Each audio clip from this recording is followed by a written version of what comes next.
I am 92 years old. I have outlived my wife. I have outlived my friends. I have outlived my enemies. And I have outlived the version of myself that used to care about what people thought of me. I am standing at the very edge of a cliff. I can see the bottom. And I have outlived the version of myself that used to care about what people thought of me. I am standing at the very edge of a cliff. I can see the bottom. And before I go over, I need to turn around and tell you, the people still back there at the party, what I see. Because you are living a lie. You are walking around with a proud, comfortable illusion that you have time. You treat your days like they are cheap, like you have an endless supply of them stored safely in the bank. So I am here to tell you that you are broke. We are all going to die. You know this in your mind, but you do not truly know it. You do not feel the cold, hard truth of it against your neck. If you did, you would not be living the way you are. Let me tell you about a man named Jack. It was 1968. Jack was my best friend. He was smarter than me, better looking than me, and richer than me. He was sharp and fast, like a shark. One night we were having a drink to celebrate a huge deal he had just closed. He was smoking a Cuban cigar, leaning back in his leather chair, and he looked at me and said, "Frank, 5 more years. That's the plan. I work hard for 5 more years. I hit my number. Then I'm done. Then I take Mary to Italy. Then I learn to paint. Then I start living." Jack had a plan. He had a map for his future. 3 days later, Jack walked out of his office building, grabbed his chest, and fell to the sidewalk before he even knew he was falling. Massive heart attack. He was 42 years old. He never went to Italy. He never painted a single thing. I stood over his casket. And the tragedy was not that Jack died. We all die. The tragedy was that Jack spent his whole life waiting to live. He treated his life like a waiting room for a better future that never came. And the cruelest part is this. I went to his office a week later to clean out his desk. His calendar was full for the next 6 months. His inbox was packed with urgent messages. The world did not stop because Jack died. His company replaced him in 2 weeks. His clients forgot his name in a year. And right now, when I look at you, I see Jack. You are telling yourself the same lie. I will be happy when I get the promotion. I will take the trip when the kids are older. I will forgive my brother when he says sorry. Let me give you a hard truth from a 92-year-old man. There is no later. There is only now. And if you trade your now for a later that is not promised, you are making the worst bet in the history of gambling. Let's talk about your stuff. I look at your generation. You are obsessed with collecting things.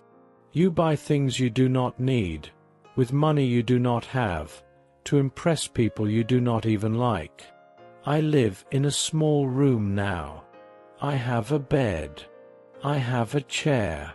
I have a picture of my wife. I used to have a big house. I used to have luxury cars. I used to have a garage full of toys. And I am telling you with the clear vision that only comes at the end of life, it is all garbage. I have been to many funerals. I have never, not once, seen a moving truck following a hearse. When you die, Your children will hire a stranger to come into your house and throw 90% of your precious belongings into a dumpster. The other 10% they will sell at a yard sale for a few coins. That is the total value of your material things. Future trash. So why are you pushing yourself so hard to buy it? Why are you working 60 hours a week and missing your daughter's childhood to pay for a car that just sits in traffic? It is madness. And you will not see that it is madness until you are sitting where I am sitting. And by then, it will be too late to return what you bought. Let me tell you about the big victory. It was 1979. I won the Businessman of the Year award in my city. It was a big banquet, black tie, very fancy. I walked up to the stage. People clapped. I felt like a king. I felt like I had won the game. I went home that night holding the trophy. My house was dark. My wife Eleanor was asleep. My children were asleep. I sat alone at my kitchen table, drinking a glass of scotch and staring at that piece of glass. And I realized something. The applause had stopped. The people at that dinner did not care about me. They cared about what I could do for them. And the people upstairs, the ones who truly loved me, I had ignored them for months just to win that piece of glass.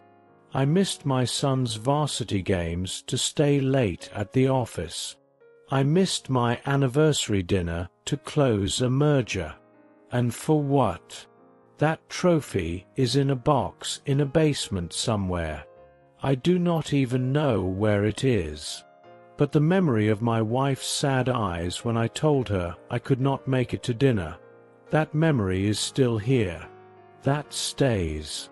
You think your career is your legacy. It is not.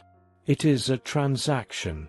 You are selling the hours of your life, hours you will never get back, to build someone else's castle. If you dropped dead today, your job would be posted online before your obituary. Do not worship your career. It will not love you back. It will not hold your hand when the lights go out. So what truly matters? If the money is an illusion, and the career is a trap, and the stuff is garbage, what is left? I will tell you. The only things you get to keep are the things you gave away. The love you gave, the time you gave, the connection you built. I sit here in this chair, and I do not replay my business deals in my mind. I replay the Sunday mornings with Eleanor. I replay the sound of my daughter laughing when she was 3 years old. I replay the moment I helped a stranger push his car out of a snowbank. That is the only real wealth. So here is my challenge to you. Here is the simple, honest strategy for the rest of your life. Number 1, kill your ego. You are so afraid of looking foolish that you do not take risks. You do not start the business. You do not ask the girl out. Why? Because you are scared of what people will think. Let me free you. Nobody is watching you. They are too busy worrying about themselves.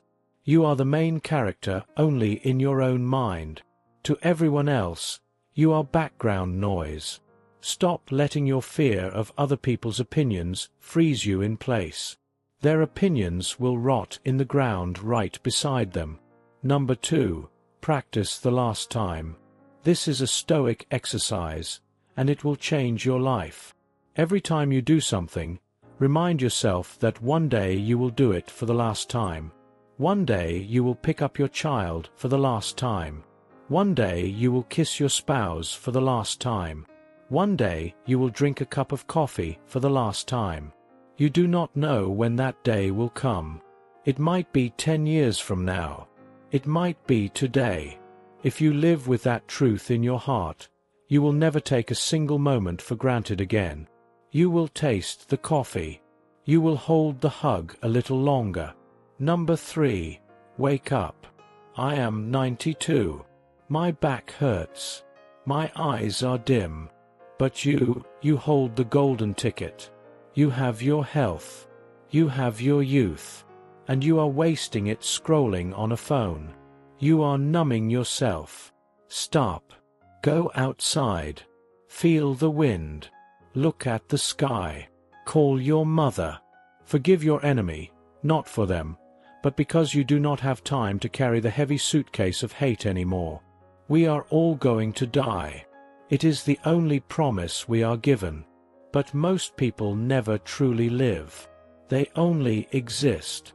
They stay safe. They stay comfortable. And then they fade away. Do not be like Jack. Do not wait for the 5-year plan. Eat the good food. Buy the plane ticket.